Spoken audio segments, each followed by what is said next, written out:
हे hi everyone. Again स्वागत है आपका प्रिपेयर विद में। तो भाई आज से हम स्टार्ट करने जा रहे हैं यूपी पुलिस की जीएस को। ठीक है भाई, इसमें क्या होगा कि देखो, हिंदी सब कर लेंगे, मैथ सब कर लेंगे, रीजनिंग सब कर लेंगे, ठीक है। और ये सब बाकी सबके सबके स्ट्रांग होते हैं भाई। एक जीएस ही है जो आपके सिलेक्शन को करवाएगा।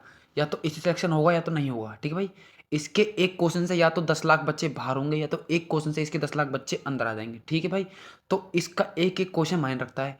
और भाई आपके इसमें यूपी पुलिस में जीएस लिमिटेड पूछ जाती है, मतलब उतने हाई लेवल की नहीं पूछ जाती। ये मतलब नहीं है कि लिमिटेड का मतलब ये नहीं कि आप बिल्कुल वही पढ़ लो कि किस वंश की स्थापना कब हुई थी और उसके साथ साथ मेन शासक का नाम। भाई इतना भी नहीं, जितना इस बुक में दिया है भाई सफिशियंट है, मोर देन सफिशियंट है। मैंने खुद भी इस बुक को पढ़ा अभी।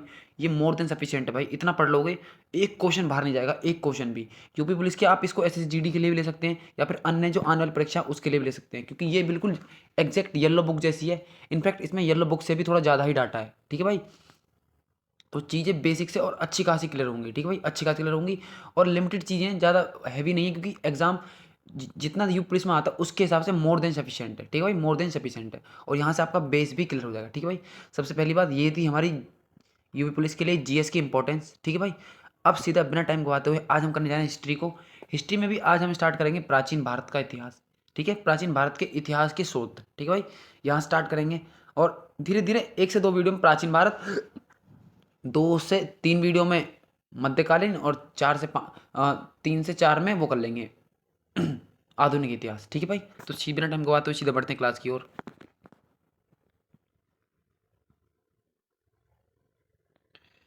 देखो पहला पॉइंट पढ़ते हैं। देखो इतिहास के जनक हेरोडोट्स हैं और इनकी पुस्तक का नाम क्या है भाई, हिस्टोरिका। अब देखो याद रखेंगे भाई कि जो इतिहास के जनक हैं भाई वो तो हेरोडोट हैं, हेरोडोटस हैं, हेरोडोटस। और इनकी पुस्तक का नाम क्या है, हिस्टोरिका। क्या भाई, इतिहास के जनक हेरोडोटस और इनकी पुस्तक का नाम हिस्टोरिका। क्लियर भाई। अब देखो, आग का आविष्कार पुरापाषाण काल में हुआ था भाई। जब पुरापाषाण मतलब था सबसे पुराना काल, ठीक है, जो सबसे पुराना था, ठीक है। तो इसमें आग का आविष्कार हुआ था क्योंकि भाई जब जब भी तो आदमी ने पत्थर पे पत्थर रगड़ के आग का आविष्कार किया था। पत्थर पत्थर उसने मारे थे, जब भी तो चिंगारी निकली थी जिससे आग जली थी, ठीक है। और पहिए का आविष्कार नवपाषाण काल में। अब देखो भाई पहिए कब से देखे हैं आपने, आप जब आदमी पत्थर पत्थर मारता था, जब आपने पहिए देखे होंगे। पहिए तो आपने अभी देखे हैं ना, अभी तो नवपाषाण मतलब नए काल में देखे हैं आपने, ठीक है भाई। मनुष्य ने सबसे पहले कुत्ते को अपना पालतू पशु बनाया, ठीक है भाई। कुत्ता तो अभी भी सबका पालतू पशु है। कृषि का आविष्कार नवपाषाण काल में हुआ है। देखो कृषि भाई, कृषि को याद रखेंगे, जो कृषि है भाई वो नवपाषाण काल में हुई थी, क्योंकि पहले का आदमी शिकार करता था और फूल कंदमूल खाता था, ठीक भाई। फूल कंदमूल खाता था मतलब कि फूल फल ये सब खाता था, शिकार करता था और फूल फल खाता था। तो लेकिन कृषि हुई है नवपाषाण काल में, नए काल में, ठीक है भाई। मनुष्य ने सबसे पहले तांबा धातु का प्रयोग किया। भाई देखो सबसे पहले किस धातु का प्रयोग किया था मनुष्य ने, तांबे का। सीधे याद रखेंगे, ठीक है। मनुष्य द्वारा प्रयोग किए जाना वाला सब प्रथम औजार कुल्हाड़ी था। भाई देखो सबसे पहले क्या यूज किया, कुल्हाड़ी। देखो उसने पत्थर को जब एक से पत्थर को पत्थर में मारा तो उसने उसको नुकीला बनाया, मतलब कि नुकीला। तो वो क्या बनी थी, कुल्हाड़ी की तरह तो बनी थी भाई। आपने देखा होगा मूवियों में भी कि वो नुकील से निकल रहती है उसकी, तो वो कुल्हाड़ी तो रहती। तो इस तरीके से आप याद रखेंगे कि जो सबसे पहले औजार यूज किया था मनुष्य ने तो वो कुल्हाड़ी था, ठीक है भाई, क्लियर। भारतवर्ष शब्द का सर्वप्रथम उल्लेख हाथी गुम्फा अभिलेख से मिलता है, ठीक भाई। जो भारतवर्ष है इस शब्द का उल्लेख कहाँ मिलता है भाई, हाथी गुम्फा से। कहाँ से, हाथी गुम्फा से। किस शब्द का, भारतवर्ष का, क्लियर भाई। चीजें याद हो रही हैं। मनुष्य द्वारा बोई गई सबसे पहली फसल जौ थी, जिसको भाई यब बोलते हैं। देखो भाई जो इसका प्राचीन नाम है वो याद रखना है। इसको यब भी बोलते हैं, यब, ठीक है भाई। यब याद रखेंगे, यब, यब याद रखेंगे। और जौ तो बोलते हैं, लेकिन जौ को अगर आप बूझ ले कि जौ, आप एग्जाम में क्वेश्चन पूछा भी गया ये वाला कि जौ का प्राचीन नाम क्या है, तो भाई इसे यब भी बोलते हैं, यब, क्लियर भाई, यब भी बोलते हैं, क्लियर भाई। नेक्स्ट पढ़ते हैं भाई प्रमुख वेद। देखो इतना ही डाटा था बस। अब इसके बाद अब सीधे प्रमुख वेद पे आ गए हम। देखो इतना ही, इससे ज़्यादा बाहर नहीं जाएगा। तो इसको आप 2-3 वीडियो में खत्म कर लेंगे और 1-2 दिन में आप खत्म ही कर लेंगे, ठीक है। भारत के सबसे प्राचीन ग्रंथ वेद का शाब्दिक अर्थ है ज्ञान। देखो भाई जो वेद होते हैं उनका अर्थ होता है ज्ञान, ठीक है भाई। क्या होता है, ज्ञान होता है, क्लियर भाई। अब देखो वेदों की संख्या 4 है भाई। देखो ऋग्वेद है, यजुर्वेद है, सामवेद है और अथर्ववेद है। भाई वेदों की संख्या कितनी है, 4 है। कौन कौन से हैं भाई, ऋग्वेद, यजुर्वेद, सामवेद और अथर्ववेद। भाई अथर्ववेद तो सबसे नया वेद है, ठीक है भाई, सबसे नया वेद है। ये 3 पुराने हैं, ठीक है भाई, सबसे नया याद रखेंगे अथर्ववेद और सब 3 पुराने हैं, ठीक है भाई। अब देखो ऋग्वेद को देखते हैं भाई। देखो ऋग्वेद में भाई ये सबसे इंपॉर्टेंट है, यहाँ से क्वेश्चन बनते हैं। यह सबसे प्राचीन वेद है। देखो सबसे पुराना भाई ऋग्वेद है, ठीक है भाई। कौन सा, ऋग्वेद, ऋग्वेद, ऋग्वेद। और सबसे नया अथर्ववेद। पुराना ऋग्वेद, नया अथर्ववेद, ठीक है। अब देखो इसमें 10 मंडल हैं। 1028 सूक्तें और 10,580 ऋचाएँ। ऋचा क्या होते हैं? मंत्र होते हैं, ठीक है भाई? ऋचा क्या होती है? मंत्र होते हैं। क्या अब देखो क्या था भाई इसमें? 10 मंडल, 1028 सूक्त तथा लगभग 10,580 ऋचाएँ। क्लियर भाई? देवता सोम का उल्लेख नवे मंडल में है। देखो जो 10 मंडल है उसमें से नवे मंडल में किसका उल्लेख है भाई? देवता सोम का। किसका भाई? देवता सोम का। गायत्री मंत्र जिसकी रचना ऋषि विश्वामित्र ने की थी। अब देखो सबसे पहला पॉइंट आपसे पूछ लेगा एग्जामिनर कि जो गायत्री मंत्र है वो किसके द्वारा रचित है? तो भाई ऋषि विश्वामित्र के द्वारा रचित है, ठीक है। उसका उल्लेख ऋग्वेद के तीसरे मंडल में है। देखो भाई इन 10 में से तीसरे मंडल में तो गायत्री मंत्र है और नौवें मंडल में भाई सोम देवता का उल्लेख है। क्लियर भाई? दो चीज याद होगी, ठीक है भाई? चीजों को मैं धीरे धीरे लेके चल रहा हूँ। नेक्स्ट यजुर्वेद, यह वेद गद्य व पद दोनों में लिखा गया है। देखो सीधा एग्जामिनर क्वेश्चन पूछेगा, आपको इसमें डिटेल में नहीं जाना। सीधा एग्जामिनर क्वेश्चन पूछेगा कि कौन सा वेद गद्य और पद दोनों में है, तो भाई वो है यजुर्वेद। यजुर्वेद मतलब भाई सामवेद में सीधा याद करना है, सा से सा और सा से संगीत, ये सिर्फ संगीत से रिलेटेड है। इस वेद में संगीत की जानकारी मिलती है, इसलिए इसे भारतीय संगीत का जनक कहा जाता है। अब देखो ये सबसे इंपॉर्टेंट मार्क है। अगर आपको जहाँ पे संगीत वर्ड दिख जाए और पूछे कि जो और क्वेश्चन हो वेदों से रिलेटेड, तो आपको सीधा सामवेद लगाना है। किसको लगाना है भाई? सामवेद। क्लियर भाई? नेक्स्ट पढ़ते हैं भाई अथर्ववेद को। देखो अथर्ववेद, यह वेद सबसे बाद में लिखा गया है, इसे आधुनिक वेद भी कहते हैं। देखो मैंने कहा था ना अथर्ववेद सबसे बाद में लिखा गया है। इस वेद में जादू टोना, तंत्र मंत्र, चिकित्सा, विवाह तथा लौकिक जीवन का उल्लेख है। तो किस किस का उल्लेख है भाई? जादू टोना, तंत्र मंत्र, चिकित्सा, विवाह तथा लौकिक जीवन। क्लियर भाई? अब देखो पुराणों की संख्या कितनी है भाई? 18 है भाई। पुराण 18, इस बच्चे बच्चे को पता होगा। और पुराणों के रचयिता भाई ये याद करना है आपको, लोमहर्ष हैं, ठीक है। कौन है भाई? लोमहर्ष तथा उनके पुत्र उग्रशर्मा है, ठीक है। उग्रशर्मा कौन कौन भाई? देखो तो पुराण पुराण 18 है पहली बात, और उनके रचयिता कौन है? लोमहर्ष, और उनके बेटे भी उसके रचयिता हैं। उनका नाम क्या नाम है? उग्रशर्मा। उग्रशर्मा, ठीक है भाई। अर्थशास्त्र के लेखक चाणक्य हैं भाई, बच्चे बच्चे को पता होगा। इन्हें विष्णुगुप्त और कौटिल्य भी कहते हैं, सबको पता होगा। रजत रंगनी भाई ये कश्मीर के राजाओं का इतिहास है भाई। इसमें रजत रंगनी में क्या है? कश्मीर, देखो इसमें क्या है, किसके द्वारा लिखी गई है? पहले तो हम ये याद रखेंगे, पहले लिखा यही लिखी है कर्ण ने, ठीक है भाई। कर्ण ने, ये एग्जाम में कई बार पूछता है कि जो रजत रंगनी है ये किसके द्वारा रचित है? तो भाई ये है कर्ण के द्वारा। और इसमें किसका इतिहास है भाई? कश्मीर के राजाओं का इतिहास है। किसका इतिहास है? कश्मीर के राजाओं का इतिहास है। क्लियर भाई? नेक्स्ट पढ़ते हैं अष्टाध्यायी। देखो अष्टाध्यायी के पाणिनि है भाई। देखो प्राचीन भारत की ये बुक चल रही है और इसके लेखक कौन है? पाणिनि। और यह संस्कृत व्याकरण की पुस्तक है भाई। किसकी पुस्तक है? ये व्याकरण से रिलेटेड है। किससे रिलेटेड है? व्याकरण से। अष्टपाणिनि अष्टाध्यायी पाणिनि ने, और किससे रिलेटेड है? संस्कृत व्याकरण से, ठीक है भाई। भारत का सबसे प्राचीन नगर मोहनजोदड़ो था, जिसे मृतकों का टीला कहते हैं। अब देखो आपसे एग्जामिनर क्वेश्चन पूछ ले कि भाई मोहनजोदड़ो वर्ड का मीनिंग क्या है, तो भाई इसका मीनिंग था मृतकों का टीला। और ये कहाँ स्थित था भाई? ये पाकिस्तान में स्थित था। और ये किस नदी के पास स्थित था भाई? ये सिंधु नदी के पास स्थित था। अब देखो भाई कुछ हड़प्पाकालीन स्थल हैं, उन बस इनको याद रखना है आपको। ये कम से कम 5 हैं, 5 से 6 हैं, और इनके खोजकर्ता आपको याद रखने हैं, ठीक है भाई। और इनकी स्थिति कहाँ पर है और कौन सी नदी के पास है, बस ये 5 से 6 यहीं पर एफर्ट्स लगाने हैं। यहाँ पे एफर्ट्स लगा लोगे तो कम से कम आप 1 लाख बच्चों से तो कम ऊपर आ ही जाओगे, ठीक है भाई। क्योंकि ये क्वेश्चन भटका भटका आ गया तो ये लगा लो कम से कम 10 लाख बच्चे इससे पीछे है ही जाने, क्योंकि ये बहुत सारे बच्चे जनरली याद नहीं करते हैं, ठीक है भाई। देखो मैं याद करा दूंगा। हड़प्पा को भाई खोज करी थी दयाराम साहनी ने। कहाँ पर है? पाकिस्तान में और रावी नदी के पास। अब देखो कई लोग जानते हैं कि जो हड़प्पा सभ्यता थी वो सिंधु घाटी सभ्यता वो सिंधु नदी के पास है, ठीक है भाई। ये सबको जहाँ सब जानते हैं। अगर एग्जामिनर क्वेश्चन पूछ ले कि जो हड़प्पा नगर था वो किस नदी के पास था, तो भाई आंख बंद करके बहुत सारे लोग सिंधु नदी लगा देंगे, लेकिन नहीं भाई। हड़प्पा सभ्यता तो सिंधु नदी के पास थी, लेकिन जो हड़प्पा हड़प्पा नगर था भाई वो रावी नदी के पास था। किसके पास था? रावी नदी। हाँ मोहनजोदड़ो था सिंधु नदी के पास, ठीक है भाई। तो हड़प्पा कहाँ था? पाकिस्तान में। और किसने खोज की थी? दयाराम साहनी ने। क्लियर भाई? नेक्स्ट बढ़ते हैं मोहनजोदड़ो। देखो मोहनजोदड़ो भाई राखलदास बनर्जी पाकिस्तान में था और सिंधु नदी के पास था, ठीक है भाई। मोहनजोदड़ो खोजकर्ता कौन है? राखलदास बनर्जी, और पाकिस्तान में और सिंधु नदी के पास। अब देखो चनहुदड़ो अर्नेस्ट मैके ने खोज की है। किसने? अर्नेस्ट मैके ने, और ये पाकिस्तान में था और सिंधु नदी के पास था भाई। चनहुदड़ो भी था। तो मोहनजोदड़ो चनहुदड़ो, मोहनजोदड़ो चनहुदड़ो, पाकिस्तान पाकिस्तान, सिंधु सिंधु, सिंधु सिंधु। बस हम इनके खोजकर्ता का नाम याद रखना। अब देखो रोपण, रोपण पंजाब में, ये सबको पता होगा, और ये सतलज नदी के पास है।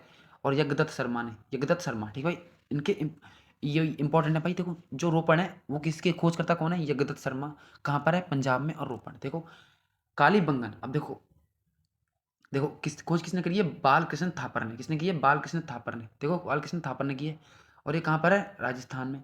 और ये इसकी कौन सी नदी के पास है? घग्गर नदी के पास। अब देखो मैं इसको याद कराता हूँ। देखो जब काले बैगन बनते हैं तो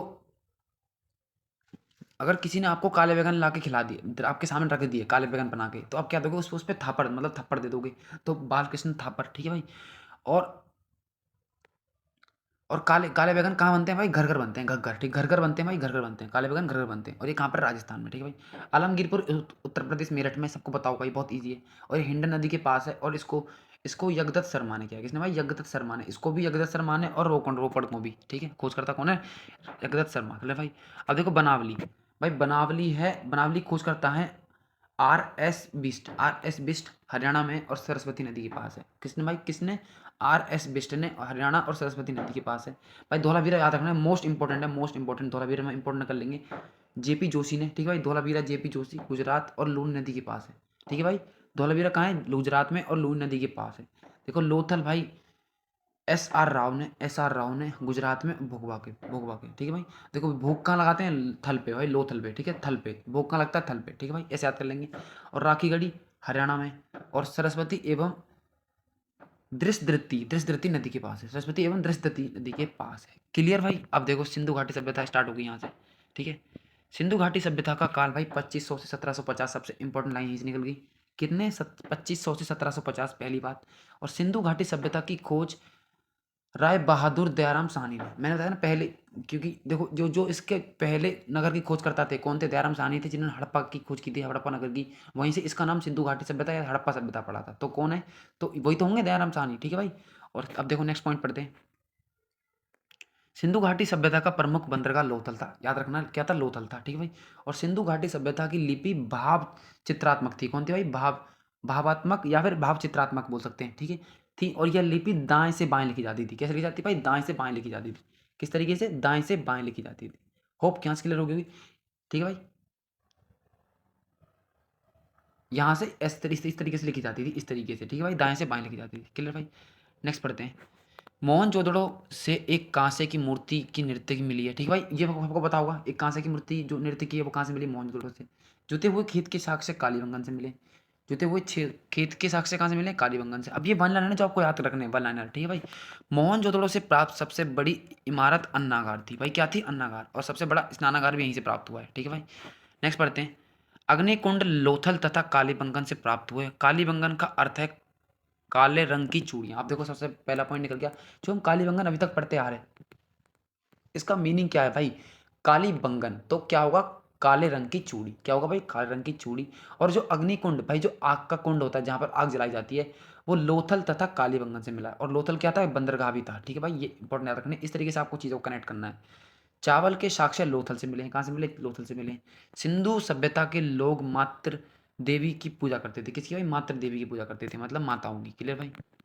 भाई वैदिक सभ्यता स्टार्ट हो गई, ठीक है। वैदिक सभ्यता की ओर बढ़ गए हम।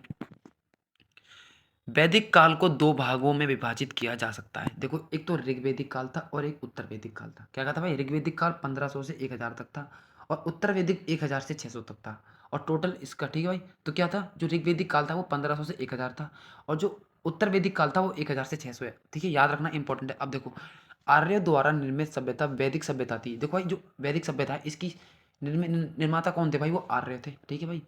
और आर्य शब्द का अर्थ है श्रेष्ठ। जो भाई आर्य लोग होते हैं उनका नाम था, उनका अर्थ होता है श्रेष्ठ। वो श्रेष्ठ लोग होते थे उस टाइम पे, उस टाइम के हिसाब से, ठीक है भाई। अब नेक्स्ट पढ़ते हैं। आर्यों की भाषा संस्कृत थी और यह ग्रामीण सभ्यता थी। भाई देखो उस टाइम पे ग्रामीण, नगर कहाँ थे? ग्रामीण तो थी, नगर कहाँ थे? लेकिन जो ये सिंधु घाटी सभ्यता थी एक नगरीय सभ्यता थी, नगरीय, लेकिन ये ग्रामीण थी, क्योंकि भाई ये भारत से जुड़ी हुई थी, ठीक है भाई। वो पाकिस्तान में थी। सभा एवं समिति राजा को सलाह देने वाली संस्थाएं थी। स्त्रियां दोनों में भाग ले सकती थी। अब देखो जो सभा और समिति थी भाई वो राजा को सलाह देती थी कि आप इस तरीके से कर सकते हैं, इस तरीके से आप शासन प्रशासन चला सकते हैं। लेकिन सबसे बड़ी बात, उस टाइम स्त्रियों को इतना महत्व दिया जाता था कि वो भी उसमें शामिल हो सकती थी। क्लियर भाई। आर्यों का प्रिय पेय पदार्थ सोमरस था। यह वनस्पति से बनाया जाता था। भाई क्या था? सोमरस था, ठीक है भाई। उपनिषदों की संख्या 108 है, ठीक है भाई। उपनिषद क्या होते हैं भाई? उपनिषद होते हैं समीप बैठकर ज्ञान प्राप्त करना, मतलब पास बैठ के ज्ञान प्राप्त करना। क्लियर भाई। याद रखना लाइन में, यहाँ पर नोट कर लेंगे, ये साइड में गैप है कि उपनिषद का अर्थ होता है कि समीप बैठकर ज्ञान प्राप्त करना। आर्यों का प्रिय पशु घोड़ा और प्रिय देवता इंद्र थे। भाई अब देखो ये याद रखना आपको, जो आर्य थे भाई उनका प्रिय पशु तो घोड़ा था, और लेकिन जो उनके देवता थे प्रिय भाई वो इंद्र थे। कौन थे भाई? इंद्र थे। क्लियर भाई।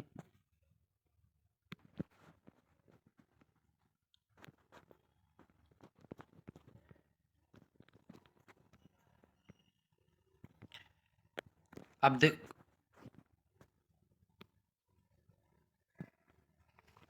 अब देखो भाई, कुछ दर्शन देख लेते हैं, ये बहुत एग्जाम में पूछ जाते हैं। देखो, योग दर्शन पतंजलि। अब देखो योगा कौन कराते हैं अभी, योग रामदेव बाबा ही तो कराते हैं, और रामदेव बाबा के पास क्या है, पतंजलि, तो भाई याद हो गया।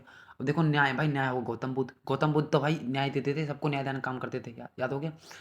और देखो चरवाक का चरवाक है, चरवाक का चरवाक है, ठीक है, चरवाक का चरवाक है। और सांख्य दर्शन है भाई कपिल, सांख्य दर्शन है कपिल, और सबसे प्राचीन दर्शन है, ये याद रखेंगे, ये बहुत सारे बच्चों को याद नहीं याद होगा। अगर एग्जामिनर, अब सब मान लो आपने सारे सारे दर्शन याद कर लिए, और एग्जाम में क्वेश्चन ये पूछ लिया कि भाई इनमें सबसे प्राचीन वो कौन सा है, दर्शन कौन सा है, तो क्या करोगे वहाँ, तो आप नहीं कर पाओगे, ठीक है भाई। तो याद रखना है जो सांख्य दर्शन है वो सबसे पुराना है, और किसके द्वारा रचित है, कपिल के द्वारा, ठीक है भाई। देखो पूर्व मीमांसा जैमिनी और उत्तर मीमांसा बादरायण। अब देखो सबसे याद रखना है, देखो ये देखो इसमें बहुत लोग कंफ्यूज होता है, ये पूर्व मीमांसा जो है जैमिनी है, और उत्तर मीमांसा बादरायण, ठीक है भाई, उत्तर मीमांसा बादरायण, पूर्व मीमांसा जैमिनी और उत्तर मीमांसा बादरायण। भाई लिख के इसको याद रखेंगे, लिख लेंगे एक दो तीन बार तो याद हो जाएगा। वैशोषिक भाई कणाद और उलूक के पास है, कणाद या उलूक, जो वैशोषिक दर्शन है वही कणाद या उलूक के द्वारा रचित है, क्लियर भाई। नेक्स्ट पढ़ते हैं, अब आगे जैन धर्म की ओर, ठीक है भाई। बहुत छोटे छोटे टॉपिक हैं, बहुत जल्दी कवर कर लेंगे। जैन धर्म के संस्थापक तथा प्रथम तीर्थंकर ऋषभ देव थे। भाई देखो ऋषभ देव को संस्थापक माना जाता है, और ये प्रथम ही तीर्थंकर थे, और इनका इनका असली नाम आदिनाथ था, ठीक है भाई, क्या था, आदिनाथ, ये याद रखेंगे, ऋषभ देव भी था और आदिनाथ भी था, ठीक है भाई। और जैन धर्म में 23वें तीर्थंकर पार्श्वनाथ थे, जो काशी के राजा अश्वसेन के पुत्र थे। अब देखो जो 23वें थे हमें याद रखना पड़ेगा, क्योंकि टोटल 24 थे, तो हमको 23 वाले का याद रखना पड़ेगा, कि भाई एग्जामिनर क्यों 24 वाले को पूछेगा, क्या पता 23 वाले को पूछ ले, 22 वाले में थोड़े कम चांस रहेंगे, लेकिन वो पहले, दूसरे और 23 24 इसको ज़्यादा पूछ सकता है। तो किसके पुत्र थे, अश्वसेन के पुत्र थे, अश्वसेन के, ठीक है। महावीर स्वामी जैन धर्म के 24वें और अंतिम तीर्थंकर थे। भाई जो महावीर स्वामी थे वो 24वें थे और अंतिम थे, ठीक है भाई।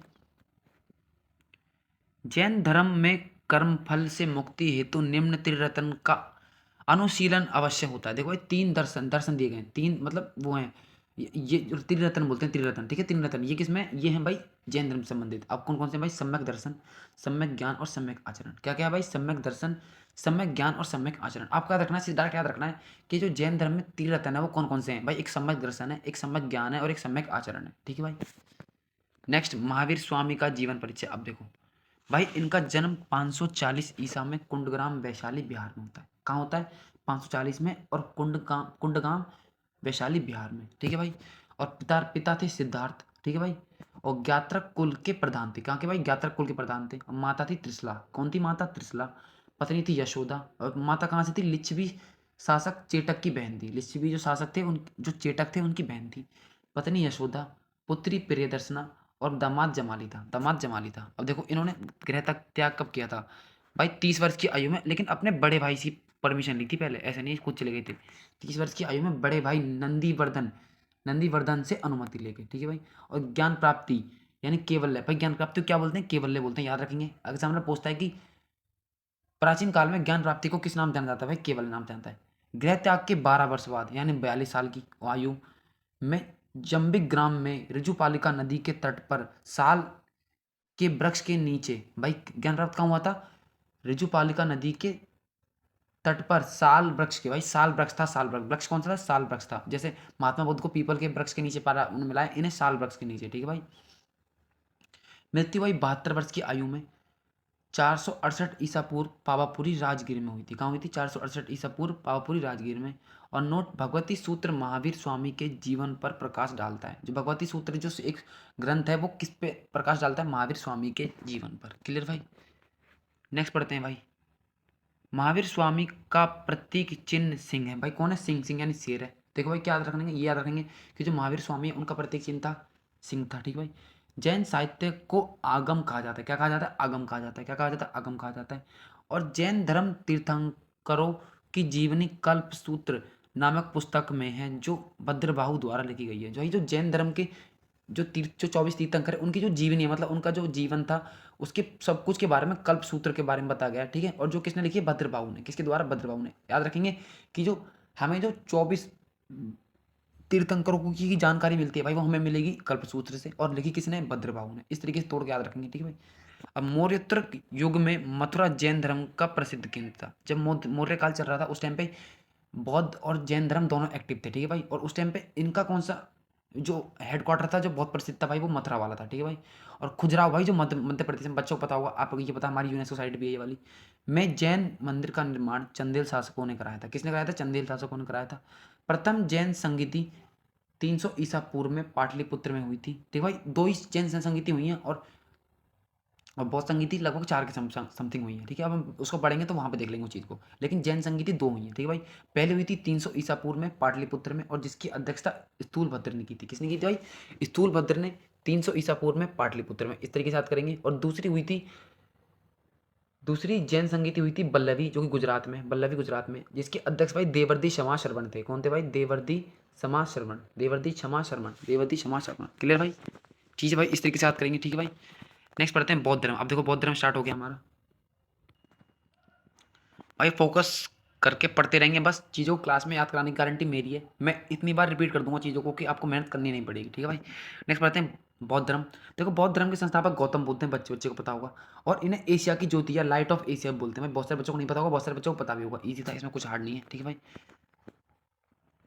नेक्स्ट अब चीज़ आएंगी थोड़ी टफ, ठीक है भाई। गौतम बुद्ध के जीवन परिचय के बारे में जानते हैं। देखो इनका जन्म 563 ईसा पूर्व में कपिल वस्तु के लुम्बिनी नामक स्थान पर हुआ था। कहाँ पर हुआ था? कपिल वस्तु के लुम्बिनी नामक, कहाँ हुआ था? लुम्बिनी। एग्जाम में ज़्यादातर लुम्बिनी देता है, लेकिन आप याद रख लेंगे कपिल वस्तु के लुम्बिनी नामक स्थान पे। बचपन का नाम सिद्धार्थ था। और ये किसके पापा का नाम था भाई? जो महावीर स्वामी थे उनके पिता का नाम सिद्धार्थ था, लेकिन इनका भी नाम सिद्धार्थ था, ठीक है। दोनों अलग अलग है, ठीक है। और इनके पिता का नाम शुद्धोधन था।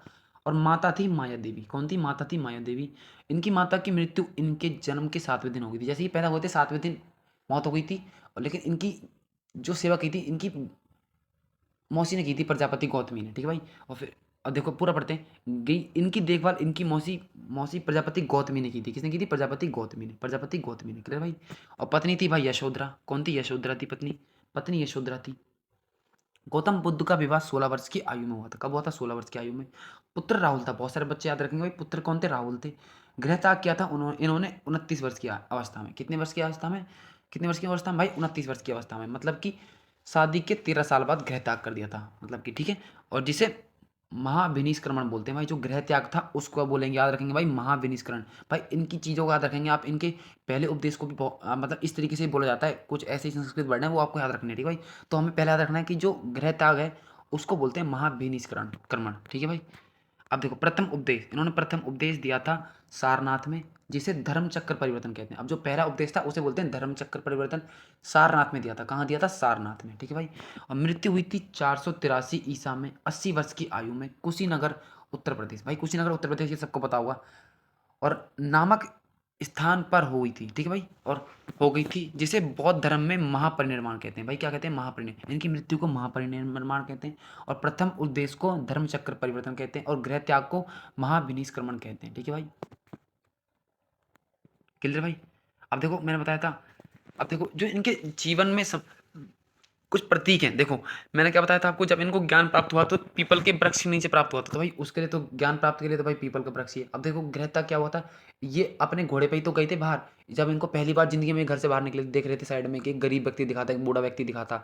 और जन्म भाई इनका जन्म है कमल, और वह सांड इनका चिन्ह है, ठीक है भाई। निर्माण है इनके पद चिन्ह, मतलब पैर के चिन्ह रह गए थे जब ये जा रहे थे, ठीक है। मृत्यु भाई स्तूप, भाई बौद्ध स्तूप किससे रिलेटेड है भाई? बौद्ध से तो रिलेटेड है। स्तूप किससे रिलेटेड है? बौद्ध धर्म से रिलेटेड है। इस तरीके की चीज़ याद करी जाती हैं तोड़ तोड़ के, ठीक है भाई। अब देखो बौद्ध धर्म की 4 संगीतियाँ, अब ये याद रखना है आपको। ये चारों के चारों आपको याद रखनी है। पेपर पेन ले लो, चाहे कुछ भी कर लो, ये याद रखनी है आपको, ठीक है भाई। प्रथम बौद्ध संगीति हुई थी 483 ईसा में, राजगृह में। महाकश्यप अध्यक्ष थे। और कौन था भाई? अजातशत्रु उस टाइम शासक था। देखो इसको तो आप ऐसे याद रखेंगे, एक के और एक के, ठीक है भाई। अजातशत्रु कालाशोक अशोक कनिष्क, अजातशत्रु कालाशोक अशोक कनिष्क, ठीक है भाई। ये तो उस टाइम पर कौन शासक था, ठीक है भाई। अब देखो हमें याद रखना है, जो प्रथम बौद्ध सम्मति हुई थी भाई वो हुई थी 483 ईसा पूर्व में, राजगृह में। और महाकश्यप इसके अध्यक्ष थे, हमें ये तो याद हो चुका है, ठीक है। और दूसरी हुई थी 383 ईसा में, वैशाली में। ये कहाँ हुई थी? साबक मीर में हुई थी, ठीक है भाई, साबक मीर में हुई थी।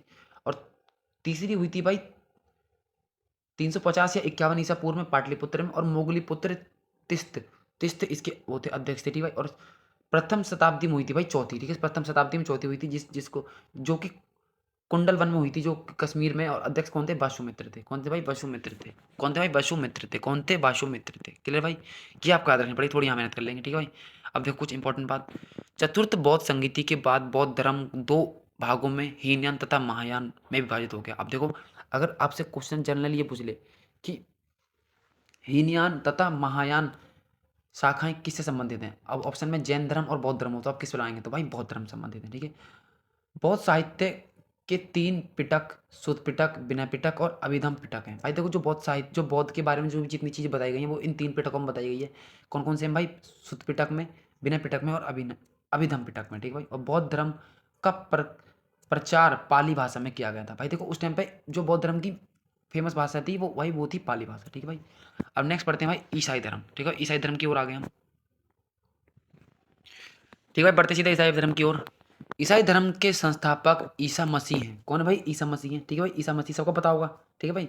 और इन्हें यीशु नाम से भी जाना जाता है, यीशु नाम से भी जाना जाता है, ठीक है भाई। ईसाई धर्म का प्रमुख ग्रंथ बाइबल है, सबको पता होगा। ईसा मसीह का जन्म जे जेरूशलम जेरूशलम के निकट बेथलेहम नामक स्थान पे हुआ था। कहाँ हुआ था? जेरूशलम के निकट बेथलेहम नामक स्थान पे हुआ था। ये चीज़ याद कर लेंगे। और ईसा मसीह जन्म को क्रिसमस के रूप में माना जाता है, जो कि भाई 25 दिसंबर को मनाई जाती है, ठीक है भाई। और ईसा मसीह को फांसी पर रोमन गवर्नर पोर्टियंस पॉन्टियंस पॉन्टियंस ने चढ़ाया था। भाई किसने? पॉन्टियंस ने, क्लियर भाई। अब देखो, अब आ गया इस्लाम धर्म। देखो इस्लाम धर्म, ये छोटे छोटे धर्म है, इनको पढ़ लेंगे। इस्लाम धर्म के संस्थापक हजरत मोहम्मद साहब। भाई देखो, मोहम्मद साहब को ही मानते हैं इस्लाम धर्म में सबसे ज़्यादा। इनका जन्म 570 ईसा में मक्का में हुआ था। कहाँ हुआ था? 570 ईसा में और मक्का में हुआ था, ठीक है भाई। भाई ये सब छोड़ना नहीं, आपको याद करना पड़ेगा ये भी, ठीक है। अब तो एग्जामिनर कुछ भी पूछ रहा है तो आपको सब कुछ कवर करके चलना पड़ेगा। जीएस उसी की स्ट्रांग होती है जो सब कुछ लेके चढ़ता है, छोड़ के नहीं चलता कुछ भी। इनके पिता का नाम अब्दुल्ला तथा माता का नाम अमीना था। पिता कौन थे? अब्दुल्ला, माता थी अमीना, ठीक है भाई। हजरत मोहम्मद साहब को 610 में मक्का के पास हीरा नामक गुफा में ज्ञान प्राप्त हुआ था। कहाँ हुआ था भाई? 610 में हीरा नामक गुफा में ज्ञान प्राप्त हुआ था, ठीक है। और 622 में पैगंबर के मक्का से मदीना यात्रा को इस्लाम धर्म में हजरी संबत के नाम जाना जाता है। भाई देखो, इनका लोगों ने विरोध किया था, तो इन्होंने क्या किया था? ये मक्का छोड़ के मदीना चले गए थे, ठीक है भाई। मक्का छोड़ के मदीना चले गए थे क्योंकि लोग इन बहुत मतलब गुस्सा हो गए थे इनके इनके थॉट्स से, ठीक है भाई। ठीक है भाई, तो ये गए थे मक्का छोड़ के मदीना 622 ईसा में, ठीक है भाई। हजरत मोहम्मद साहब की शादी 25 वर्ष की आयु में खजीदा नामक विधवा से हुई थी। किससे हुई थी भाई? खदीजा नामक विधवा से हुई थी, ठीक है भाई। कुरान इस्लाम धर्म का पवित्र ग्रंथ है। भाई जो कुरान सबको पता है भाई, इस्लाम धर्म का पवित्र ग्रंथ कुरान ही है। और हजरत मोहम्मद साहब की मृत्यु यानी 10 साल बाद ही, मतलब कि जब ये मक्का छोड़ के मदीना चले गए थे उसके 10 साल बाद ही इनकी मृत्यु हो गई थी, ठीक है भाई। और मदीना में दफनाया गया था, ठीक है भाई। इनकी मृत्यु हो गई थी और इन्हें मदीना में ही दफनाया गया था, ठीक है भाई। हजरत मोहम्मद साहब के जन्म के उपलक्ष्य में ईद मिलान उल नबी त्यौहार मनाया जाता है, मतलब कि ईद कह सकते हैं, ठीक है भाई। अब पढ़ते हैं पारसी धर्म। देखो आप छोटे छोटे धर्म चल रहे हैं। पारसी धर्म का संस्थापक जरथुस्ट यानी ईरान, जो कि ईरानी था। जरथुस्ट जो कि ईरानी था, ठीक है। और इसकी शिक्षाओं का संकलन जैन अवेस्ता नामक ग्रंथ में है, जो कि पारसियों का धार्मिक ग्रंथ है, ठीक है भाई। जिस तरीके से हमारा गीता है और इस्लाम में कुरान है, तो इस तरीके से पारसियों की भाई जैन अवेस्ता है, ठीक है भाई। और पारसियों का प्रमुख त्यौहार नवरोज है, जो कि आपको पता, कोई किसी ने बताएगा मुझे, जो बलवन ने स्टार्ट किया था, ठीक है भाई। बलवन ने स्टार्ट किया था। अब देखो सिख धर्म से काफ़ी अच्छे खासे प्रश्न पूछ जा रहे हैं, ठीक है भाई। सिख धर्म की स्थापना गुरु नानक देव ने की थी और सिखों के पहले गुरु थे। अब देखो याद रखेंगे, गुरु नानक देव कौन थे भाई? सिखों के पहले गुरु थे और इन्होंने ही स्थापना की थी। और गुरु नानक देव ने लंगर यानी पंगत, भाई याद रखेंगे, लंगर कोई पंगत बोलते हैं, पंगत बोलते हैं, लंगर पंगत, ठीक है भाई, व्यवस्था का प्रचलन कराया था। इन्हें ही अनेक अनेक संगत यानी धर्मशाला स्थापित की। इन्होंने ही भाई जो जो अनेक संगत यानी इस धर्मशाला थी स्थापित भी की थी, और यही संस्थापक हैं। और इन्होंने ही लंगर की स्थापना की थी। आज तक भी लंगर खिलाते हैं, ठीक है भाई। और गुरु नानक देव का जन्म 1469 ईसा में तलवांडी यानी नाना साहिब में हुआ था, ठीक है भाई। ननकाना साहिब में हुआ था, ठीक है भाई, क्लियर। गुरु नानक देव की मृत्यु 1539 में करतारपुर में हुई थी। कहाँ हुई थी भाई? करतारपुर में हुई थी। और गुरु आनंद सिखों के दूसरे गुरु थे। भाई कौन थे? गुरु आनंद थे दूसरे, ठीक है भाई, गुरु आनंद थे। और उनका मूल नाम लहना था, भाई क्या था? लहना था।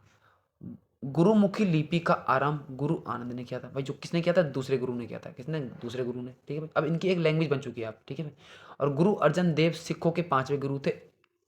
इन्होंने आदि ग्रंथ की रचना की थी। किसकी भाई? आदि ग्रंथ की रचना की थी किसने? पांचवें गुरु ने। और कौन थे? अर्जुन देव थे। कौन थे? अर्जुन देव थे। कौन थे? अर्जुन देव थे भाई।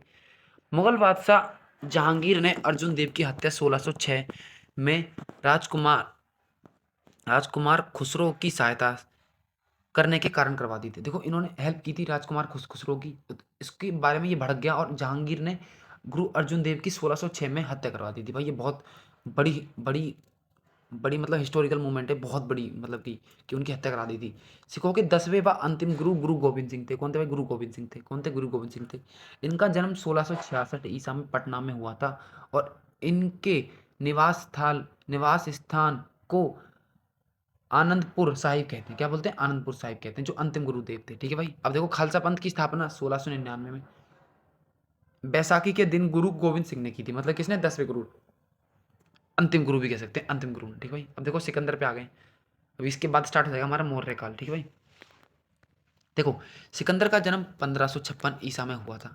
इनके पिता का नाम फिलिपिन द्वितीय था। फिलिपिन द्वितीय था और इनका जन्म हुआ था 1556 ईसा में हुआ था। और ये मुकदूनिया का सा राजा था। कहाँ का भाई? मुकदूनिया का राजा था। कहाँ का था? मुकदूनिया का राजा था। और सिकंदर का गुरु अरस्तु था और अरस्तु के गुरु प्लेटो थे। अब देखो याद रखना है कि जो सिकंदर थे इनके गुरु तो अरस्तु थे, लेकिन अगर आपसे पूछ ले कि अरस्तु के गुरु कौन थे, फिर प्लेटो थे। कौन थे? प्लेटो। और प्लेटो के गुरु कौन थे भाई? सुकरात थे। ये तो बहुत ईजी है, बहुत जिसने बेसिक हिस्ट्री पढ़ी होगी उसको पता होगा ये सब भी। ठीक है भाई। नेक्स्ट पढ़ते हैं। सिकंदर ने भारत पर 326 ईसा में आक्रमण किया था। इनका सेनापति सेल्यूकस निकेटर था। कौन था भाई? सेल्यूकस निकेटर था। और कब किया था भारत पर आक्रमण? 326 ईसा में। 326 ईसा में। ठीक है भाई। और सिकंदर का जल सेनापति निर्याकस था। कौन था भाई? निर्याकस था। कौन था भाई? निर्याकस था। ठीक है भाई। और सिकंदर का युद्ध पंजाब के राजा गुरु पोरस के साथ हुआ और यह युद्ध झेलम नदी के किनारे लड़ा गया था। इस युद्ध को इतिहास में हाइडे स्पीच तथा झेलम या वितास्ता का युद्ध भी कहते हैं। अब देखो मैं दोबारा समझाता हूँ आपको। जो सिकंदर का युद्ध पंजाब के राजा पोरस से हुआ था। ठीक है भाई। किससे हुआ था? पोरस से हुआ था। ठीक है, पोरस से हुआ था। ठीक है। और यह युद्ध झेलम नदी के किनारे हुआ था। सब दूसरी बात। और इस युद्ध को हाइडे स्पीच, झेलम या फिर बितास्ता का युद्ध भी कहते हैं। क्लियर भाई। अब देखो सिकंदर की मृत्यु 323 मतलब कि 3 साल बाद ही बेबीलोन यानी 33 वर्ष की आयु में हो गई थी। ठीक है। जब ये भारत आया था तो 30 साल का था। ठीक है भाई। और इसके 3 साल बाद ही इसकी मृत्यु हो जाती है। ठीक है भाई। कहाँ पर? बेबीलोन में। ठीक है भाई। अब नेक्स्ट पढ़ते हैं। अब देखो अब आ गए हर्रेक वंश। ठीक है, हर्रेक वंश की ओर बढ़ते हैं। अब आ गए हर्रेक वंश की ओर। ठीक है भाई। नेक्स्ट हमारा हर्रेक वंश स्टार्ट हो गया भाई। ठीक है भाई। हर्रेक वंश का संस्थापक बिंबिसार था। अब देखो एक चीज बताऊं मैं आपको। बिंबिसार, अगर आपसे एग्जाम में क्वेश्चन पूछ ले कि भारत के इतिहास में सबसे लंबे शासनकाल वाला शासक कौन था, तो बहुत सारे बच्चों को नहीं पता होगा, लेकिन भाई सबसे लंबे शासक काल वाला यही शासक है। इसका 52 साल इसने शासन किया। 52 साल। ठीक है भाई। अब नेक्स्ट पढ़ते हैं। जो 1544 ईसा में मगध की गद्दी पर बैठा। बिंबिसार ने राजवैद्य यानी जीवक को महात्मा बुद्ध की सेवा करने के लिए उनके पास भेजा था। जब महात्मा बुद्ध बीमार हो गए थे तो इसने किसको भेजा था? जीवक को। और जीवक किससे रिलेटेड है भाई? मेडिसिन से रिलेटेड थे, मेडिसिन से। ठीक है भाई। बिंबिसार के अंग राज्य को मगध में मिलाया गया था। भाई उस टाइम पे महाजनपद होते थे, तो उसमें जो अंग महाजनपद था उसको इसने मगध में मिलाया था। ठीक है भाई। और बिंबिसार ने राजगृह को अपनी राजधानी बनाया था। अब पूछ लिया आपसे क्वेश्चन कि जो बिंबिसार था उसकी राजधानी कौन सी थी? भाई राजगृह थी। ठीक है भाई। और बिंबिसार का उपनाम श्रेणिक था। कौन? क्या था भाई? श्रेणिक था। क्या था? श्रेणिक था। ठीक है भाई। क्लियर यहाँ तक की चीजें? बिंबिसार की हत्या उसके पुत्र अजाशत्रु ने कर दी और वह 492 ईसा पूर्व में मगध की गद्दी पर बैठा। जो बिंबिसार था उसकी हत्या उसके बेटे यानी अजाशत्रु ने कर दी थी और 492 ईसा पूर्व में ये गद्दी पर बैठ गया था। ठीक है भाई। अजाशत्रु का उपनाम कुणिक था। क्या था भाई? कुणिक था। अजाशत्रु का उपनाम क्या था? कुणिक था।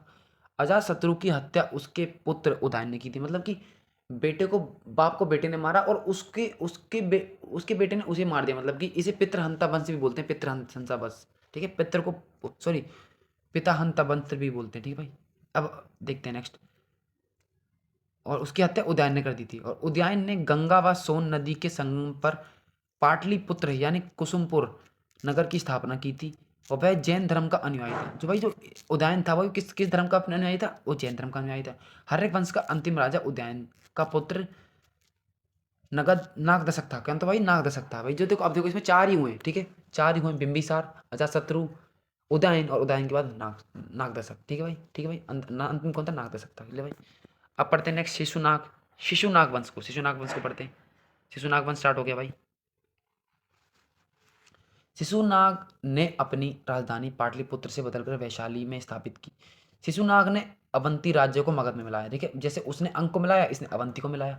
और शिशुनाग का उत्तराधिकारी कालाशोक था। भाई शिशुनाग के बाद कौन आया था? कालाशोक। और इसी के नाम पे इसका मतलब शिशुनाग के नाम पे शिशुनाग वंश पड़ा था, लेकिन इसके बाद कौन आया था? कालाशोक आया था। ठीक है भाई, बहुत इंपॉर्टेंट है नहीं ये वाला। अब नेक्स्ट पढ़ते हैं नंद वंश। अब देखो नंद वंश में महापद्म नंद, यहीं से मौर्य मौर्य जो एक बच्चा जो कि यहाँ पर घनानंद की बेइज्जती कर दी जाती है, उसके बाद चंद्रगुप्त मौर्य को वो तैयार करते हैं और फिर वो इतना मतलब इतिहास बदल देते हैं। ठीक है भाई, नंद वंश का संस्थापक महापद्म नंद था, सबको पता होगा।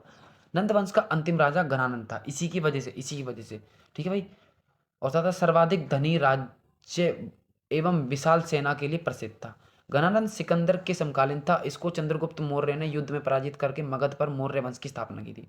मौर्य वंश इसी के लिए तो स्टार्ट हुआ था, क्योंकि जो चाणक्य थे वो उसने बता दिया था कि सिकंदर युद्ध करने वाला है इंडिया में, मतलब हमारे मतलब भारत पे। तो इसने क्या था, घनानंद की बेइज्जती कर दी थी कि तुम बताओगे हमें, ये सब बताओगे। तो जब ये जा रहे थे दो अपने रास्ते से वापस तक्षशिला की ओर, तब इनको ये बच्चा मिला था जो कि डिसीजन मेकिंग पावर इसकी बहुत अच्छी थी। उसको देख के इन्होंने उसको तैयार किया, तो उसी ने इसको इसको हराया बाद में। ठीक है भाई, अब नेक्स्ट पढ़ते हैं मौर्य वंश को। ठीक है भाई, मौर्य वंश को आ गए, मौर्य वंश पे आ गए।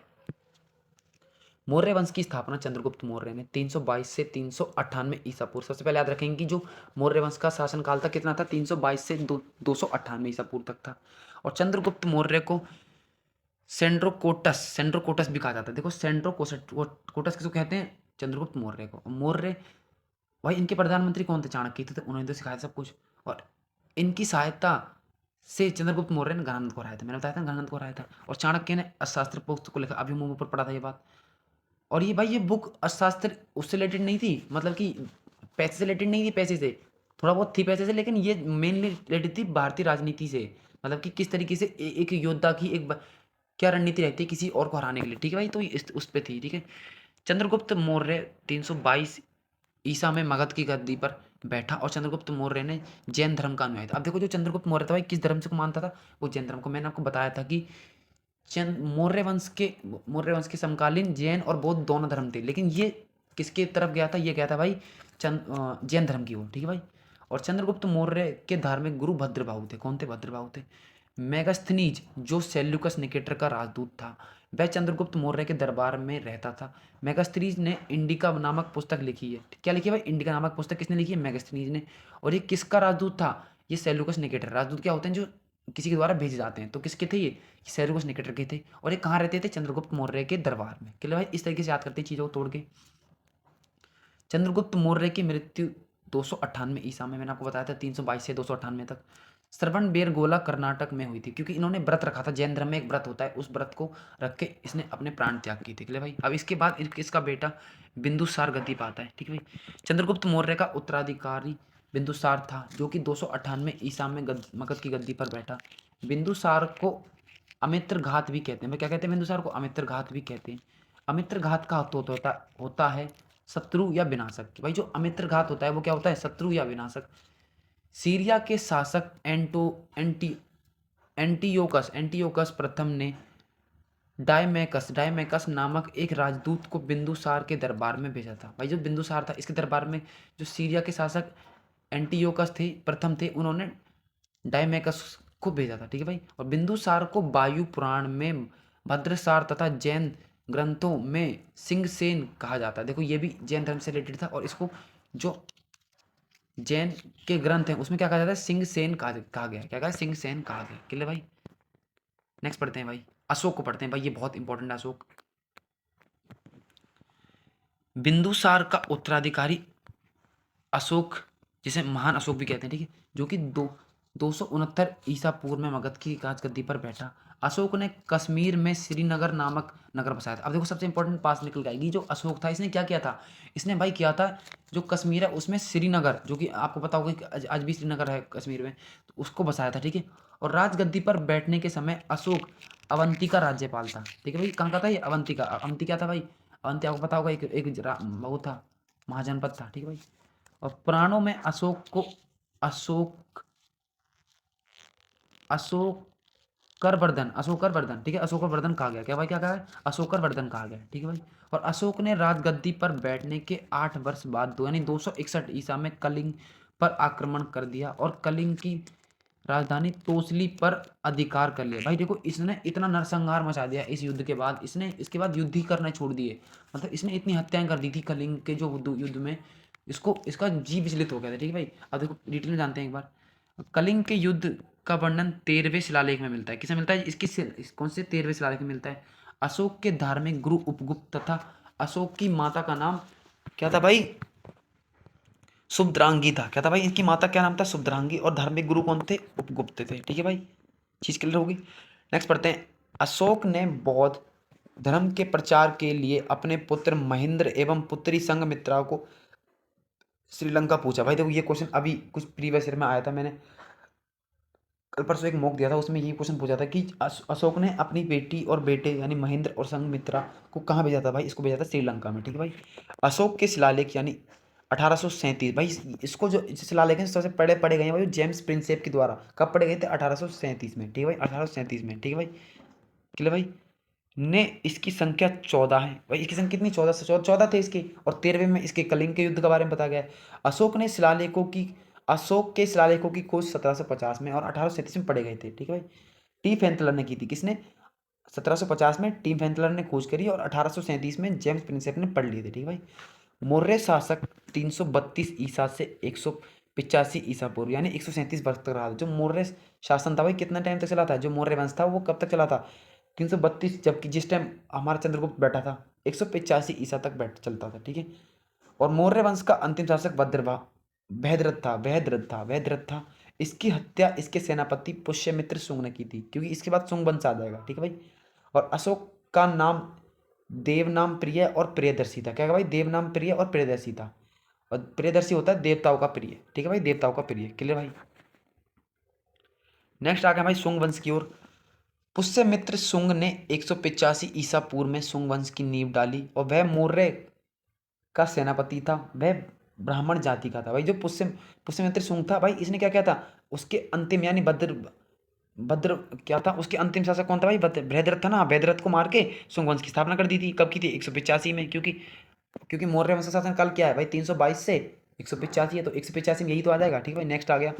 और शुंग शुंग काल में मनुस्मृति के वर्तमान स्वरूप की रचना की गई। किसकी की गई थी भाई? मनुस्मृति की वर्तमान स्वरूप की रचना। ठीक है भाई, और पुष्यमित्र शुंग ने अपने राजपुरोहित यानी पतंजलि से 2 अश्वमेध यज्ञ। भाई अश्वमेध यज्ञ क्या होते हैं? घोड़े को छोड़ते थे और घोड़ा जहां तक जाता था वो जमीन पे उसकी हो जाती थी, कब्जा हो जाती थी। ठीक है भाई, और पुष्यमित्र शुंग को कलिंग यानी नरेश खारवेल ने पराजित किया था। किसने किया था? नरेश खारवेल ने पराजित किया था। और बरहूत स्तूप का निर्माण पुष्यमित्र शुंग ने कराया था। याद रख लेंगे ये वाला पॉइंट। जो बरहूत स्तूप है वो किस रिलेटेड है? वो पुष्यमित्र शुंग से है भाई। वहां पर आप अशोक नहीं लगाएंगे, किसको लगाएंगे? किसको लगाएंगे? पुष्यमित्र शुंग को लगाएंगे। ठीक है, भरहूत को। ठीक है भाई, नेक्स्ट आ गए कुषाण वंश। भाई कुषाण को पता होगा आपको, कनिष्क इसका सबसे प्रसिद्ध प्रसिद्ध शासक था। कुषाण वंश की स्थापना कुजुल कुडफिसेस ने की थी, जो कि 15 ईसी में की थी, 15 ईस्वी में की थी। और इस वंश का सबसे महान शासक कौन था? कनिष्क था। मैंने आपको बता दिया आपको। इसकी राजधानी क्या थी भाई? पुरुषपुरा थी। ठीक है, पुरुषपुरा यानी पेशावर थी, पुरुषपुर थी। ठीक है, पुरुषपुर थी। ठीक है, पुरुषपुर थी।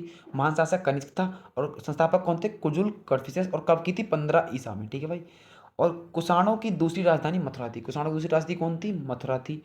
कनिष्क ने 78 ईसा में गद्दी पर बैठने के समय एक संवत चलाया। संवत क्या होता है भाई? कैलेंडर होता है।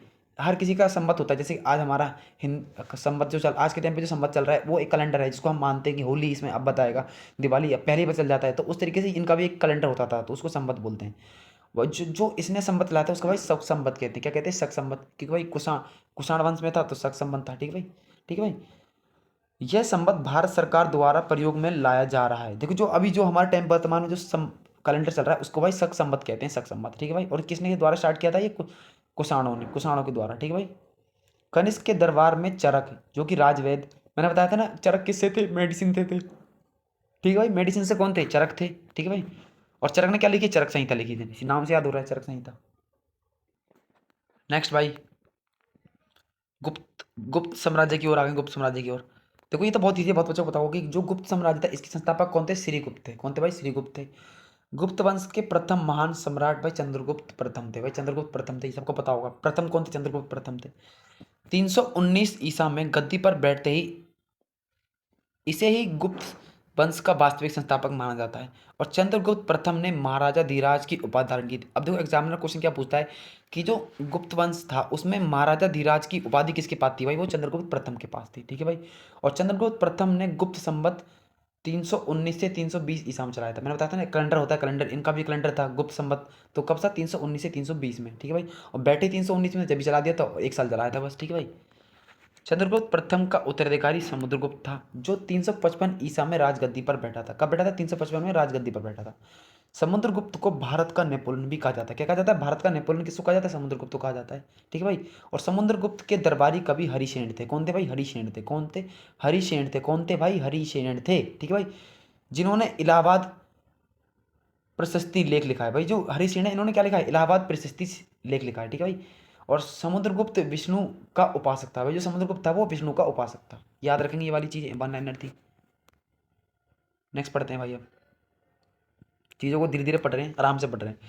समुद्रगुप्त संगीत प्रेमी था और इसके सिक्कों पर बीड़ा बजाते हुए दिखा भाई। जो अब आप एग्जामिनर क्वेश्चन पूछ ले कि जो गुप्त काल में एक शासक था जिसने सिक्के चलाए थे और उस पे उसने बीड़ा बजाते हुए दिखाता था भाई, कौन था वो, समुद्रगुप्त था भाई, समुद्रगुप्त था, ठीक है भाई।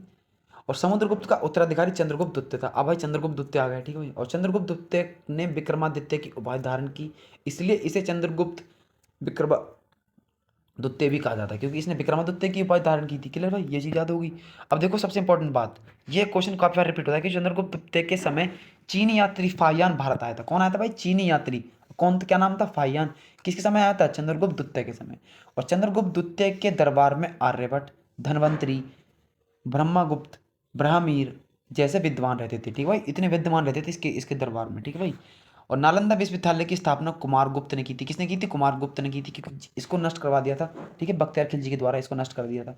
और इस विश्वविद्यालय को ऑक्सफोर्ड ऑफ महायान बौद्ध कहा जाता है। देखिए जो जो ये हमारा ये था, जो नालंदा विश्वविद्यालय था, इसको क्या कहते हैं, ऑक्सफोर्ड ऑफ महायान बौद्ध कहा जाता है, ठीक है भाई। हुणों का आक्रमण स्कंदगुप्त के काल में हुआ। जो हुणों का आक्रमण था भाई, किसके काल में हुआ था, स्कंदगुप्त के काल में हुआ था। जूनागढ़ अभिलेख में हुणों को मलेच्छ कहा गया। क्या भाई, क्या कहा गया, मलेच्छ कहा गया है। जो हुणों का आक्रमण था वो समुद्रगुप्त काल में हुआ था, लेकिन जो हुणों के आक्रमण को मलेच्छ कहा गया, ठीक है भाई। और हुणों का महत्वपूर्ण शासक कौन था भाई, तोरमाण था। कौन था, तोरमाण था, ठीक है भाई। ये चीज़ याद रखनी है, वन लाइनर याद रखनी है आपको, कुछ भी स्किप नहीं करना है। गुप्त राजाओं की शासकीय भाषा क्या थी भाई, संस्कृत थी। क्या थी भाई, संस्कृत थी। गुप्त गुप्त काल में दास प्रथा की भाई, जो गुप्त काल था उसमें दास प्रथा प्रचलित थी। क्या भाई, दास को खरीदते बाजारों में, लोगों को खरीदते थे काम करवाने के लिए।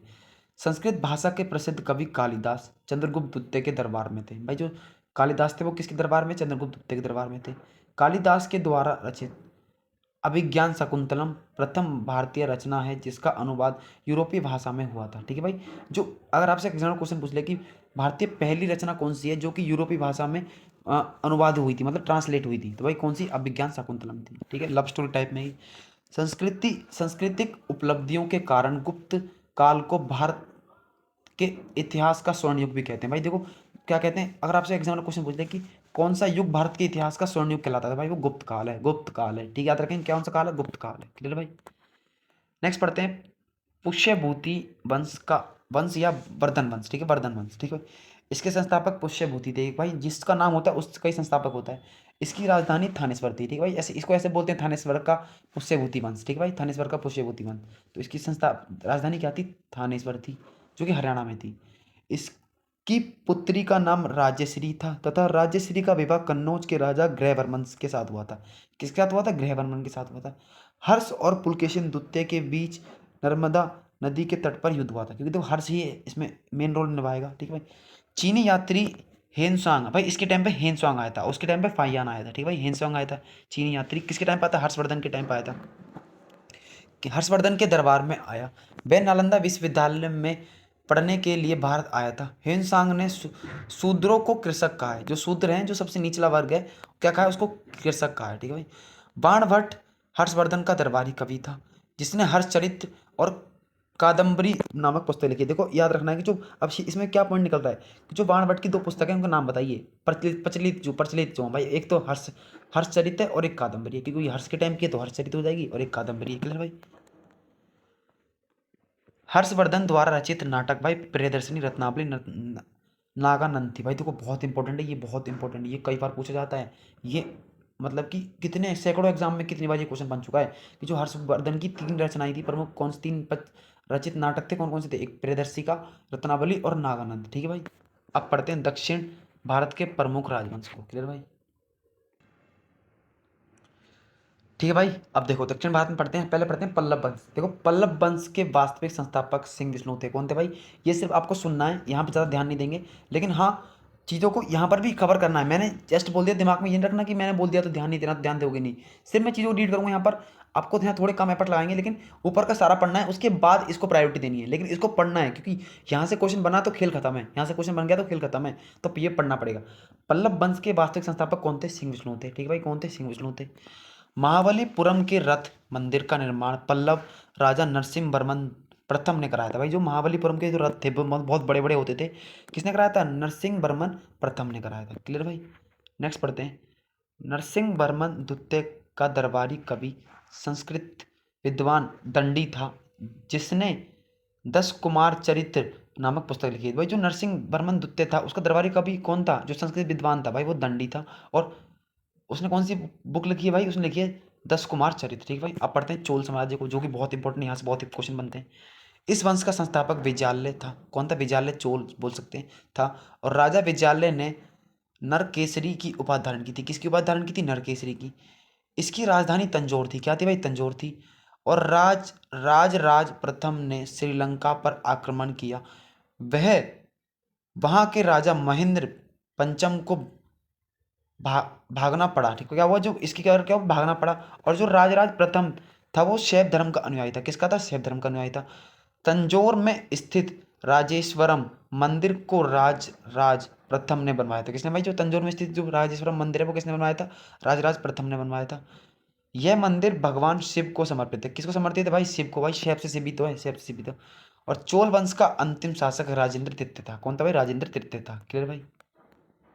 नेक्स्ट पढ़ते हैं भाई राष्ट्रकूट वंश को। राष्ट्रकूट वंश, देखो राष्ट्रकूट वंश, इस इसके संस्थापक कौन थे भाई? दंतीदुर्ग थे। कौन थे? दंतीदुर्ग थे। और इसकी राजधानी क्या थी? मणिकर या मान्यखेत। क्या थी? मणिकर या मान्यखेत। और इसका उत्तराधिकारी कृष्णा प्रथम था। कौन था भाई? कृष्ण प्रथम था। ठीक है। और एलोरा के प्रसिद्ध कैलाश मंदिर का निर्माण कृष्ण प्रथम ने कराया था। ठीक है भाई, किसने कराया था? कृष्ण प्रथम ने कराया था। पाल वंश को पढ़ेंगे। पाल वंश के भाई संस्थापक कौन थे? गोपाल थे। देखो नाम पता चल रहा है। कब हुई थी? 1750 ईसा में स्थापना हुई थी। और पाल वंश का सबसे महान शासक धर्मपाल था। देखो गोपाल और धर्मपाल, गोपाल धर्मपाल। गुर्जर प्रतिहार वंश को पढ़ेंगे। इस वंश की स्थापना हरीश चंद्र नामक राजा ने की। इस वंश का प्रथम वास्तविक महत्वपूर्ण शासक नागभट्ट प्रथम बताया गया है। किसको बताया गया? नागभट्ट प्रथम को बताया गया है। मिहिर भोज प्रथम, जो कि 1836 1885 ईसा तक इस वंश के प्रतापी शासक थे, मतलब कि प्रसिद्ध थे काफी। मिहिर भोज ने राष्ट्रकूट शासक कृष्ण द्वितीय को हराकर मालवा पर प्राप्त किया था। ठीक है, जो मिहिर भोज थे इन्होंने राष्ट्रकूट शासक कौन था? कृष्ण द्वितीय को हराकर मालवा प्राप्त किया था। ठीक है, मालवा पर जीत प्राप्त की थी। ठीक है भाई। मीर भोज ने अपनी राजधानी कन्नौज को बनाया। किसको बनाया था? कन्नौज को बनाया था मीर भोज ने। ठीक है भाई। और इनके काल में अरबी यात्री सुलेमान भारत आया था। ये जो भाई कौन था? अरबी यात्री था। और कौन था? सुलेमान था। कब आया था? भारत आया था। किसके काल में? मीर भोज के। इस वंश का अंतिम शासक यशपाल था। ठीक है भाई, यशपाल था। अंतिम शासक कौन था? यशपाल था। नेक्स्ट पढ़ते हैं तोमर, तोमर वंश को। तोमर वंश की स्थापना आनंदपाल तोमर ने की थी। आपको पता हो दिल्ली में था ये, 1736 ईसा में की थी। इसने दिल्ली नगर की स्थापना की और इसे अपनी राजधानी बनाया था। सबको पता हुआ है। तो चंदेल वंश पढ़ेंगे। इस वंश की स्थापना नन्नुक ने की थी। किसने की थी? नन्नुक ने। और 9वीं शताब्दी में की थी। इसकी राजधानी खजुराहो, यानी जो कि मध्य प्रदेश में थी। यशोर वर्मन ने खजुराहो के प्रसिद्ध चतुर्भुज मंदिर यानी विष्णु मंदिर का निर्माण कराया था। किसने कराया था? किसने कराया था? यशोर वर्मन ने। ठीक है भाई, क्लियर भाई। नेक्स्ट पढ़ते हैं भाई महत्वपूर्ण राजवंश तथा उनके संस्थापक। अभी हम सब कुछ पढ़ के आए हैं। देखो हर्यवंश का मैंने बिंबिसार बताया था आपको, हर्यवंश का बिंबिसार बताया था मैंने। और शिशुनाग का मैंने बताया था शिशुनाग। ज़्यादातर के नाम उनके नाम से ही होंगे। नंदवंश का महापद्मनाभ ये पढ़ा था। मौर्य का चंद्रगुप्त सबको पढ़ाया था। शुंग वंश का पुष्यमित्र शुंग सबको पढ़ाया था। कर्ण वंश का वासुदेव पढ़ लिया। सातवाहन का सिमुक ये नहीं पढ़ा था। सातवाहन का सिमुक याद रखेंगे, सातवाहन का सिमुक। कुषाण का कुजुल कुलफी याद किया था अभी। गुप्त का श्रीगुप्त याद किया था। वाकाटक का विंध्याशक्ति याद याद करना पड़ेगा। और वर्धन का भाई वर्धन वंश का था पुष्यभूति याद किया था। ठीक है। चोल का विद्यालय चोल मैंने बताया था अभी आपको। पल्लव का भाई सिंह विष्णु था, अभी कराया था। राष्ट्रकूट भाई दंती दुर्ग, अभी कराया था। पाल वंश का गोपाल, चौहान वंश का वासुमित्र, वासुदेव, सॉरी वासुदेव। और पामर वंश का कहा उपेंद्र थे। कौन थे भाई? पामर के थे उपेंद्र। और चंदेल वंश के थे भाई नन्नू, चंद्रन के नन्नू। और बर्मन, बर्मन के थे भाई पुष्य बर्मन। ठीक है, पुष्य बर्मन। ठीक है भाई, सब कुछ याद हो गया। देखो भाई, एक क्लास में आज हमने कर लिया है हमारी एंशियंट हिस्ट्री कवर, मतलब कि हमने प्राचीन भारत का इतिहास इस किताब का कंप्लीट कर चुके हैं एक वीडियो के अंतर्गत। क्या हो चुका भाई? एक वीडियो के अंतर्गत इसका हमारा क्लियर हो चुका है। ठीक है, अब इस वीडियो क्या करना है आपको, इस वीडियो को 2 से 3 बार देख लोगे तो इससे क्या होगा कि आपकी चीज़ें, आपके जो कॉन्सेप्ट कॉन्शियस माइंड है उसमें घुस जाएंगी। और बस आपको थोड़े एफर्ट्स लगाने हैं, क्योंकि मैंने रिपीटिशन ही इतना रखा है कि आपको चीज़ें क्लास में बेहतर तरीके से याद हो गई होंगी। अगर नहीं हुई होंगी तो आपने कहीं ना कहीं ये अच्छे से सुना नहीं होगा। मैंने कहा था आपको धीरे से ध्यान से सुनना है, और आपको वीडियो की स्पीड ज़्यादा से ज़्यादा 1.5 करनी है। ऐसा नहीं आप 2 पे देख रहे हो, क्योंकि 2 पे देखोगे तो आप अपने साथ ही मूर्खता कर रहे हो। 2 पे देखने पर आपकी चीज़ें बहुत सारी छूटती जाती हैं, लेकिन जब आप 1.5 पे देखोगे तो आपको कई सारी चीज़ें नई नई नई पता चलती हैं। तो इस तरीके से क्या होगा कि आपकी ये चीज़ कवर हो जाएगी। ठीक है, हमने 1 घंटे से भी कम वक्त में इस वीडियो को कवर कर लिया है, और हमने पूरा प्राचीन भारत पढ़ लिया है, क्योंकि जो हमारे यूपी पुलिस के लेवल का है भाई, वो इतना ही पूछ जाएगा, इससे बाहर नहीं पूछ जाएगा। ठीक है, तो इतना इतना करके हम बहुत जल्द कवर कर लेंगे। ठीक है, इन चीज़ों को बहुत जल्द कवर कर लेंगे। इससे क्या होगा कि हमारी एक वन शॉट वीडियो बन गई, और इसमें हमारा ये कवर हो गया। क्या हो गया?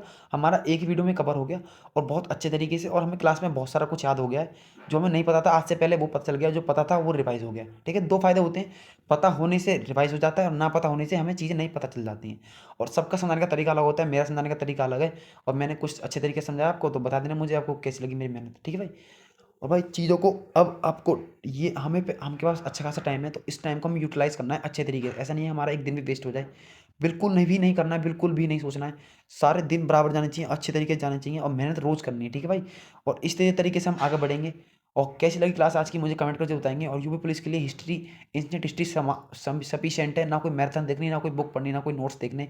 सिर्फ ये वीडियो देखनी है, और अपनी बुक निकालनी है और पढ़ना है, या फिर पीडीएफ मैंने टेलीग्राम पर डाल दिया अपने, वहाँ से ले लेनी है और सीधा पढ़ने स्टार्ट कर देना है। ठीक है भाई, बस इतना ही कहूँगा भाई, ज़्यादा इससे कहूँगा नहीं, क्योंकि क्लास फिर ज़्यादा लंबी हो जाएगी। यहाँ तक रखते हैं, और कैसी लगी क्लास कमेंट करके बताएंगे। ठीक है भाई, अगर वीडियो अच्छी लगी तो वीडियो को लाइक कर देंगे, वीडियो को शेयर कर देंगे, और चैनल को सब्सक्राइब कर देंगे। ठीक है भाई, बेल आइकन को दबा देंगे, जिससे नोटिफिकेशन आपको आती रहेगी, वरना फिर नोटिफिकेशन नहीं आएगी तो आप समझ नहीं पाओगे मेरी वीडियो कब आती है। ठीक है भाई, और भाई उन भाइयों को जरूर शेयर कर देना, सपोर्ट की बहुत नीड है, जिन भाइयों को इस चैनल के बारे में नहीं पता है, क्योंकि मैं आपको हमेशा बेस्ट डिलीवर करने का ट्राई करता हूँ। क्या करता हूँ? बेस्ट डिलीवर करने का ट्राई करता हूँ। ठीक है भाई, तो चलिए भाई, अब करते हैं समाप्त। और कैसी लगी वीडियो कमेंट करके जरूर बताना। तब तक के लिए जय हिंद, जय भारत।